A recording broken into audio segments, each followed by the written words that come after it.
413 acres, and it's at its peak housed around 10,000 inmates, making it one of the world's largest correctional institutions. A diverse inmate population is held inside Rikers, and most prisoners are there temporarily awaiting trial, serving short sentences, or awaiting transfers to other facilities. Rikers Island is notorious for its harsh conditions, including violence between inmates and involving guards. Reports of abuse, neglect, and corruption among staff have been frequent. The treatment of inmates with mental health issues has been a particular concern, with critics arguing that the facility is ill-equipped to handle such cases appropriately. Likewise, the treatment of juvenile inmates is a subject of controversy. There have been calls for more appropriate handling in the facilities for young offenders.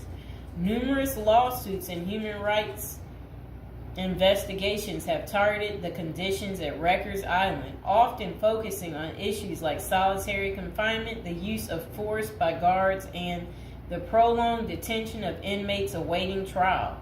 Now would be a good time to like the video, to subscribe.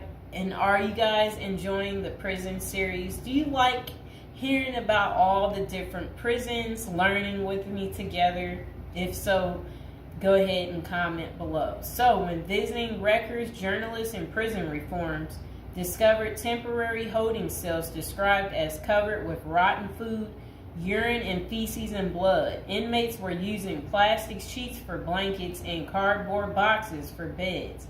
Maggots crawled over everything. Up to 26 men were crowded into a single cell where they used plastic bags as toilets. Prisoners kept in holding cells, which should be used for only 24 hours or less, often stayed there for more than a week awaiting transfer. In that time, food and medical services were not routinely provided. Now let's hear that paragraph again, just a small bit of it. So, this was what journalists had noticed when visiting Rikers Island. The prison reformers discovered temporary holding cells described as covered with rotten food, urine, feces, and blood. Inmates were using plastic sheets for blankets and cardboard boxes for beds.